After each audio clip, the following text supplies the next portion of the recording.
Pernahkah kamu mendengar nasihat, harap bersabar, ini ujian. Yang sabar ya, ini cobaan. Dan kamu pun mencoba untuk mengikuti nasihat itu dan bersabar. Tapi setelah menunggu dan menunggu dan menunggu, kok keadaan gak berubah ya? Kok dari dulu sampai sekarang ya gini-gini aja? Kadang bahkan bukannya makin mudah, malah makin susah. Gimana sih nih? Dan kamu pun berada di ambang batas kesabaran dan mulai bertanya-tanya, sampai kapan saya harus bersabar? Sampai kapan cobaan ini harus kujalani?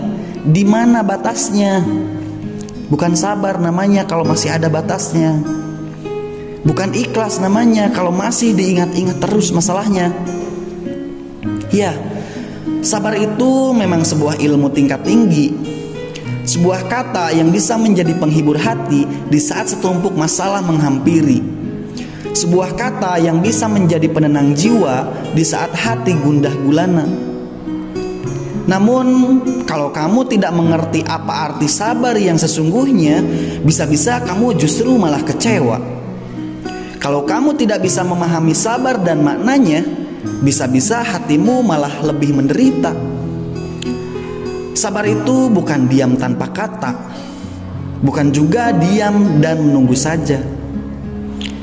Sabar itu bukanlah pasrah dan tidak melakukan apa-apa. Bagi saya, kesabaran itu adalah sebuah kesediaan. Kesediaan untuk berproses hari demi hari. Kesediaan untuk memahami meski tidak sehati. Kesediaan untuk mencintai meski rasa sudah tidak seperti dulu lagi. Bagi saya, kesabaran juga sebuah ketaatan. Ketaatan untuk tetap setia walaupun tergoda. Ketaatan untuk tetap percaya walaupun hasil belum terlihat mata. Ya, sabar bukan hanya soal menanti, tapi bagaimana kita menata hati selama menjalani. Terkadang kita resah pada kondisi tidak nyaman yang membuat kita menderita. Terkadang kita membenci kehadiran orang-orang yang menyusahkan kita. Terkadang kita bahkan marah ketika doa yang kita panjatkan tidak kunjung ada jawabannya. Padahal semua itu hanyalah soal-soal ujian, di mana kita mampu menjawab dan mengatasinya, maka kita akan lulus dengan predikat yang memuaskan. Ya, sabar. Sabar juga bukan hanya soal menanti, tapi juga tentang menikmati. Menikmati masa tanam sebelum memanen, menikmati belajar sebelum menjadi pintar, menikmati bekerja sebelum kaya raya, menikmati sendiri sebelum bertemu pujaan hati, menikmati hujan sebelum melihat pelangi. Sabar bukan hanya soal menanti, tapi bagaimana kita menata hati selama menjalani.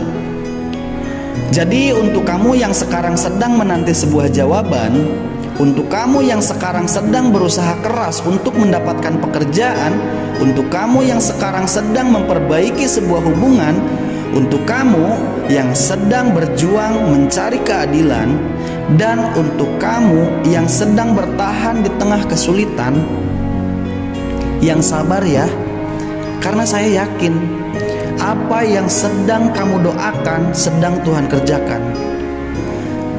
Bersabar itu memang susah, tapi hasilnya pastilah indah.